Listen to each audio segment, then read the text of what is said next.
Hola, soy Natalia. Bienvenidos a Venú, el llamado del ser. Suicidio y encarnación. La identificación con el cuerpo.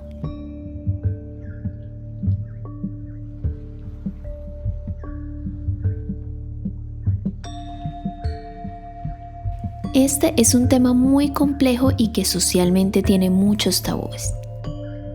Por lo que si no quieres cuestionarte ideas religiosas, científicas o dogmáticas en cualquier polaridad, es mejor que te abstengas de verlo para evitar herir susceptibilidades. Nos centraremos en qué ocurre cuando, estando encarnados, surge un total rechazo a la experiencia física y se contempla el suicidio como salida. Primero ubiquémonos desde la posición de responsabilidad sobre nosotros mismos. Esto nos permite pasar a una perspectiva en la que somos dueños de nuestro destino en lugar de estar a merced de este. En el video sobre encarnación que enlaza con este contenido, partimos del principio en el que la energía de conciencia individual o alma no llega a su fin con la muerte del cuerpo. Desde esta perspectiva, en el plano del espíritu, diseñamos nuestra encarnación y reconocemos qué vamos a afrontar, cuáles son los capítulos complejos a lo largo de nuestra existencia, qué podemos ajustar en el camino al hacer conciencia y qué momentos serán puntos de inflexión. Cada uno de nosotros, en conjunto con nuestros guías, diseñamos una experiencia encarnatoria que estamos en la capacidad de afrontar. Aunque en este plano sentimos a veces que nos sobrepase. Al igual que en la escuela, no vamos a leer toda una obra literaria cuando hasta ahora estamos aprendiendo las vocales. Así no se nos permitiría programar algo que a todas luces superara nuestras capacidades. El reto de asumir el aprendizaje que cada uno ha diseñado ha sido creada para que pueda ser lograda. De lo contrario, ¿qué sentido tendría tener un reto inalcanzable? Los aprendizajes tratan precisamente los temas que nos han costado trabajar, soltar y procesar en una o varias encarnaciones. El decidir encarnar y vivir dichos acontecimientos, pero con un nuevo cuerpo y una memoria limpia, nos hacen experimentarlos como si los viviéramos por primera vez. Sin embargo, en la memoria del alma ya existe un registro y se activarán patrones frente al estímulo de situaciones que nos remuevan esas memorias. Por ejemplo, una persona no ha experimentado en esta encarnación encierros, pero le tiene pánico a estar en espacios cerrados o con puertas aseguradas. Cada vez que se enfrente a situaciones de este tipo, podría experimentar ataques de pánico o hiperventilarse. Aunque la persona no sabe por qué, se activan memorias que advierten un peligro, por ejemplo, ser privado de la libertad. Cuando vivimos una experiencia física, deja de haber conciencia de memorias anteriores para hacer una verdadera experiencia de inmersión. Todo evento que se presenta entonces parece una situación externa totalmente al azar, separada del ser, pero claramente no lo es. Al no tener conciencia de haber habitado otros cuerpos y continuar nuestro viaje a través del tiempo y el espacio, reforzamos lo que consideramos es una única realidad, evidenciándola a través de la experiencia física o la identificación con el cuerpo. La estructura egoica nos hace identificarnos como un hombre o mujer que nació en determinada familia, en un contexto cultural, social, con determinados gustos, etc. Asumiendo esto como nuestra identidad, y a quien se le asignan todas esas características es al cuerpo. Sí, esa imagen que cada uno de nosotros ve frente al espejo. Sin embargo, cuando éste muera y se quiere experimentar otra cosa, puede que se tenga un cuerpo con características totalmente diferentes de las anteriores. Por eso mismo, las discusiones raciales, de género, políticas, de quién es la víctima y el victimario, se caen por su propio peso, pues están circunscritas a un contexto físico y fuera de este carecen de todo significado trascendente. La analogía más cercana es con los videojuegos. Tú tienes un personaje o avatar con el que te vas a mover en un escenario, pero mientras estás en el sofá, sabes que no eres ese. Juegas, desarrollas determinados retos y puede que el personaje muera. Pero cuando retomas el juego en el nivel que quedaste, vuelves a confrontar los retos hasta que logras pasarlos. Y no porque alguien te obligue, sino porque tú mismo, tú misma se quiso sentar a jugar. Ya sea para retarte, para divertirte, para aprender. Pero tú tienes muy claro que no eres ese personaje. Sin embargo, cuando nos metemos mucho en el juego, podemos identificarnos y creernos el personaje. En el caso del que contempla el suicidio, sin importar cuál sea la situación detonante, partimos de que hay una identificación con el cuerpo. La persona piensa, yo soy quien está aquí afrontando esta situación, y la mente inicia un ciclo repetitivo en la que se autoataca. Cuando ha llegado a un punto insoportable a nivel mental, en el que es tanto el dolor y la desesperación, el mismo instinto de conservación se deforma e interpreta que el único medio para acabar con el sufrimiento es precisamente matar al cuerpo y así liberar la mente de su dolor. Resulta paradójico, pero es una estrategia que construye la mente como único medio para sobrevivir al sufrimiento incesante. Pongamos las cosas en perspectiva para entenderlo de una forma más empática. Cuando has tenido una crisis en tu vida, del tema que sea, es muy probable que tus pensamientos se direccionaran a encontrar soluciones y salidas a esa dificultad. En esos momentos, cualquier otra actividad pierde importancia. Desde que te despiertas hasta que vas a dormir, estás rumiando la misma idea. Algunas personas son más irritables, otras entran en largos silencios. Los escenarios que la mente proyecta son cada vez más nefastos al ver que la cuestión no se resuelve con el paso del tiempo. Es esa misma desesperación inicial la que cuando llega a un tope de intensidad es interpretado por la mente como un acorralamiento, un matar o morir. Piensa que al matar al cuerpo, que es el que aparentemente lo ata a esas experiencias y el que encara la situación, es de algún modo el obstáculo. Deduce que si permanece más tiempo en dicho estado, ella también va a morir. Así que la mente cranea matar al cuerpo y no morir con él. Entendamos esto como un mecanismo que pasa de lo biológico a lo psicológico. El deseo de supervivencia a nivel mental vio al cuerpo como aquello que se lo impide. Es una paradoja y es un mecanismo que no tiene nada que ver con la moral. Es netamente una distorsión de percepción.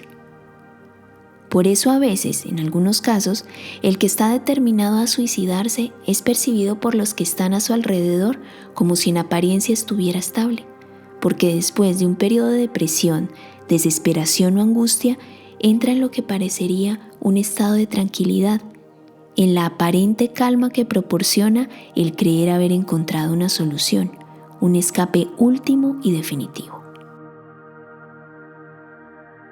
La primera ley universal en el Kybalión dice, todo es mente. Por eso acabar con el cuerpo no elimina la raíz del sufrimiento, que es de origen mental, y como ésta no ha desaparecido, persiste. La mente no depende de un cuerpo, el cuerpo es un mero instrumento. Por eso mismo matar al cuerpo no va a acabar con la mente ni con los pensamientos dolorosos y de ataque. Entonces, al abandonar el cuerpo por el medio que sea, deja con él el instrumento para trascender aquello que costaba afrontar. En un ejemplo simple, sería estar presentando una prueba en la que uno mismo estipuló el tiempo y las preguntas que quiere responder. Al final de la prueba, uno mismo revisa con sus guías cómo le fue, si se pudo lograr lo que uno se propuso o si aún hay temas que no se manejan muy bien. Pero en el caso del suicidio se está enfrente de la prueba pero sin instrumento para responder. Se ha tirado el lápiz en la desesperación y no se tiene con qué escribir. Las ideas religiosas y dogmáticas llegaron en su momento a agudizar el problema, optando por convertirlo en, irónicamente, un pecado mortal de condenación eterna. que de paso le hacía llevar a la familia un señalamiento social. El objetivo de esto era persuadir de cometer la acción, pero quien está en sufrimiento igual queda atrapada en el mismo condicionamiento, con el agravante de la culpa moral por buscar otra salida. La idea de pecado solo es más dañina y no proporciona herramientas para afrontar la situación, porque está limitada al juicio. De este modo, algunas personas lo deseaban pero no lo ejecutaban por miedo a la condena divina. Mas no existe condena diferente a la que uno se hace. La culpa es eso. Sabemos que todo pensamiento reiterativo se convierte en creencia y se materializa de uno u otro modo. Un caso que nos sirve para ejemplificarlo es el de la emperatriz Sisi de Austria, quien durante años manifestó su deseo de estar muerta para escapar de una vida aristócrata que consideraba una prisión asfixiante, y terminó encontrando la muerte por un atacante fortuito en un viaje, sumado a la muerte años antes de su hijo por un presunto suicidio. La culpa es la negación de nuestra propia naturaleza amorosa, pues al hacer juicios crea culpables y por ende se ejercen castigos. Reconocer la inocencia primero en nosotros mismos es renunciar a los juicios internos y hacia afuera. La culpa limita. La responsabilidad nos saca del rol de víctimas y nos hace recuperar el poder para cambiar las cosas. Es en ello donde radica la diferencia. Podríamos decir que en algunas cosas somos más o menos conscientes y los procesos de la vida física son evolutivos. Por eso no hay tal condena divina. El amor universal jamás nos condenaría, pero sí hay autocondenas, sean sentirse víctima del mundo externo o sea sentirse culpable. Ya sabemos que el exterior es solo un reflejo de nuestro mundo interior. Al torturarse incesantemente, la persona se ancla a estados emocionales muy densos que lo acompañan durante el proceso de suicidio hasta una vez desprendido del cuerpo, en los que el alma se queda atrapada. Es decir, abandona el cuerpo, pero como mental y emocionalmente estaba envuelto en ese estado, no se desprende de ello y además de lo que le atormentaba, por lo que decide suicidarse, puede quedar atrapada en el mismo dilema mental en el que abruptamente se desprendió del cuerpo. Y lo aclaro antes de que alguien pegue el grito en el cielo o se paren en las pestañas. Esto responde al propio estado mental y emocional, no porque vino algún diablo contenedor a trincharle las costillas o alguna cosa sobrenatural a decirle que es culpable. Ya desmontamos eso. Este es un estado muy complejo, llevado por el dolor y principalmente el miedo. Por lo tanto, con esto no se intenta decir que no te suicides o mira lo que te va a pasar, porque eso sería un juicio. Es más una reflexión. ¿En realidad es una solución o puedo contemplar otros recursos que también están disponibles? Según Kardec, el alma se une al cuerpo a través del perispíritu. Este es el conductor entre la conciencia universal o divinidad y el alma. Este organiza la materia al momento de encarnar de acuerdo con lo que el alma va a experimentar. Básicamente, cómo se ve el cuerpo, el género, si hay alguna enfermedad congénita, etcétera, etcétera. Pero atención a esto, también lo va a configurar ya una vez encarnado según los pensamientos reiterativos generados por la mente. La conciencia individual, al separarse del cuerpo de forma abrupta, hacen que ese perispíritu no se desprenda naturalmente y queda con impresiones muy vívidas del mundo físico, en una especie de inercia sumado a las impresiones del alma. Esa mezcla deja a la persona en un estado confuso y con una fuerte identificación con la materia, algo así como el síndrome del miembro fantasma, que aunque no está, se percibe el dolor. Para ampliar sobre el perispíritu, el video te lo dejo en la caja de descripción. En la película Más allá de los sueños se recrea esto con bastante claridad. También puedes encontrar un caso documentado en el libro El don de tu alma, de Robert Schwartz, y también está la película brasileña Nuestro hogar. Una vez cometido el suicidio, el alma no es consciente de lo ocurrido. Se vive un loop o película circular en la que regresa en el mismo dilema. Allí eventualmente, con ayuda de sus guías, entrarán conciencia de qué ocurrió. Pero esto no debe ser un motivo de angustia para los seres queridos que se quedan en este plano, pues se cuenta con protección y un proceso amoroso para que paulatinamente la persona que está en el otro plano supere este estado. No hay castigos eternos, digámoslo así, solo se tomó un camino alterno que aumentó el grado de dificultad del reto de vida. Como en todo, cada caso es una historia particular. Por lo mismo, el proceso de quien se desprende por eutanasia o de quien lleva tiempo con una enfermedad o de quien es asesinado no será lo mismo. En rasgos generales, lo que hace la diferencia es el propio estado mental y emocional en el que ocurre el desprendimiento, como los tiempos que cada persona estipuló para experimentar a través de la materia.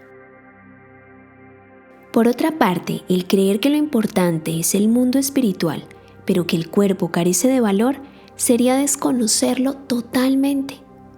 El cuerpo es un instrumento y como tal merece cuidado y reconocimiento. No es para ser despreciado ni considerado como la cárcel del espíritu, porque éste mismo lo configuró para vivir una experiencia física plena. Pero trascendemos el cuerpo. Esta es una herramienta temporal. Asumir la responsabilidad de que somos los creadores de la experiencia encarnatoria nos ayuda a tener otra perspectiva sobre cualquier crisis. Cada una de las cosas que experimentamos en nuestro entorno nos pertenecen, y al decidir afrontarlos no solo hacemos un inmenso salto de conciencia, sino que también nos liberamos de volver a tener que vivir lo mismo de nuevo, y esto con o sin cuerpo. Para hacernos a una idea, ¿cuántas veces no te has pillado en patrones dañinos, en dinámicas de pareja o familiares, o con trabajos en circunstancias similares que agobian? Pues bien, es a través de la percepción mental que estos cambian. Pero el cuerpo nos da una ventaja, nos permite tener una noción de tiempo, de progresión de las cosas, de cambios tanto externos como internos. Por eso es tan valiosa, pues permite una experimentación muy nutrida. El guardar o reprimir, que nadie sepa lo que me está pasando, es una bomba de tiempo. Cuando se guardan rabias, hondas tristezas, secretos de abuso o maltrato, sensación de insuficiencia, remordimientos, los impulsos violentos, los deseos de control y manipulación por el miedo a la pérdida o el abandono, etc. Todo eso son un caldo de cultivo para enfermedades, tanto de la psique como del cuerpo. En estos casos el silencio se hace cómplice. Si nos limitamos a ver nuestros problemas solo a nivel físico, estamos desconociendo todos los otros factores psicoemocionales. Para tratarlos hay que buscar más allá de lo aparente. Parte de ser compasivos con nosotros mismos es perdonarnos, porque no lo supimos hacer mejor, porque no comprendíamos, porque no podíamos ver lo que ahora sí vemos y entonces lo vemos con responsabilidad. Estamos con ello liberando el futuro de ser igual que nuestro pasado. La mente es un instrumento fantástico con la capacidad de imaginar, de crear, pero cuando estas capacidades son usadas por la mente para herir, para proyectar escenarios funestos, para reprocharnos y autoflagelarnos, está enferma y nos acostumbramos a normalizar esto.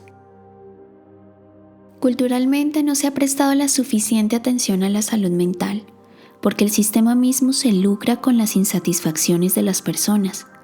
Desde chicos escuchamos discursos directos o camuflados diciéndonos que solo seremos suficiente a menos que nos veamos de cierto modo, obtengamos tal o cual producto, pertenezcamos a tal o cual grupo.